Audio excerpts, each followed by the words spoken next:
दुनिया के लोग ये कहते हैं ऐसे कि यहाँ बना नैहर और वहाँ ससुराल है। छूट जाई एक दिन नैहर नगरिया तो ससुराल में तुझको जाना पड़ेगा। अरे नैहर में गोरी न सिकबू सहुरवा तो साजन को तुझको बताना पड़ेगा।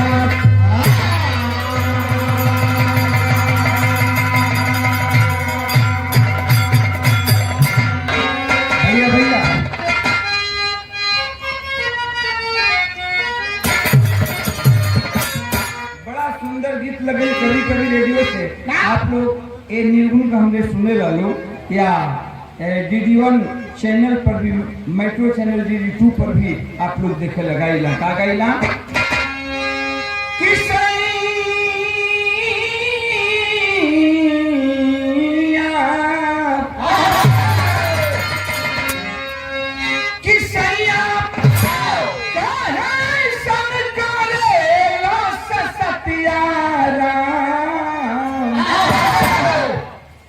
सवतिया लिया के घरवा।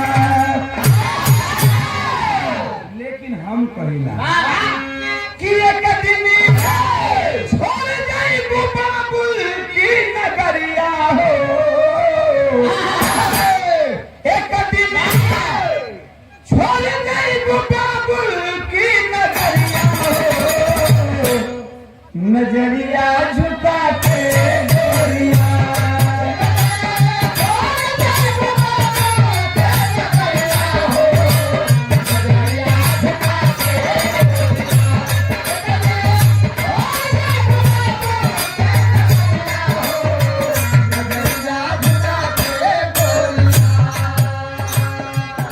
सबसे पहला काम का परिवार के लोग करिहन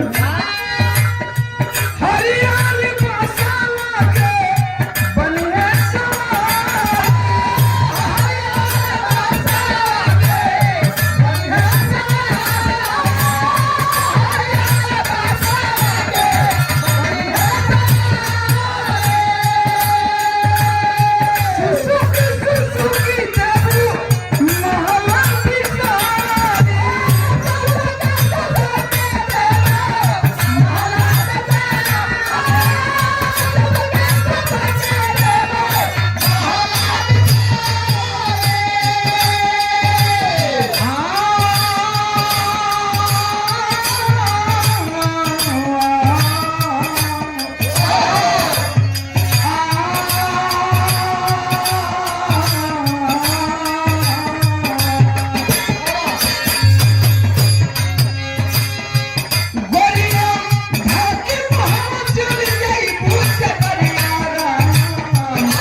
ने दूसरा काम परिवार के लोग करिहन। इतना कहने के बाद का करिहन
यही दुनिया की रीत है और यही सच्चाई है।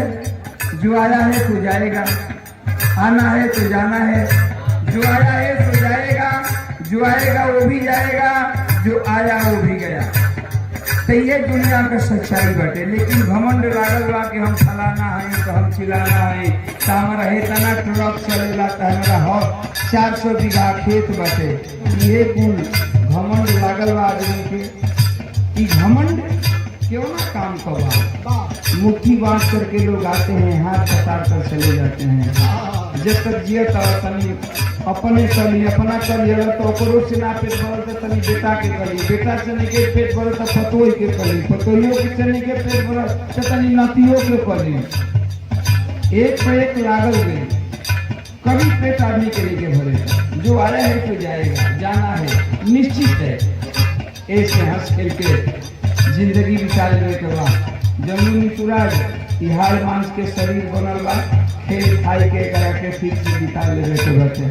और माने करा में मरे के बाद सबका जाए के बाद है। हाँ भाई, तो इतना समझे के बाद कि नहीं हाल मांस के शरीर बा, एक के खेल खाई के बिता के अपन बिता लेने के बाद।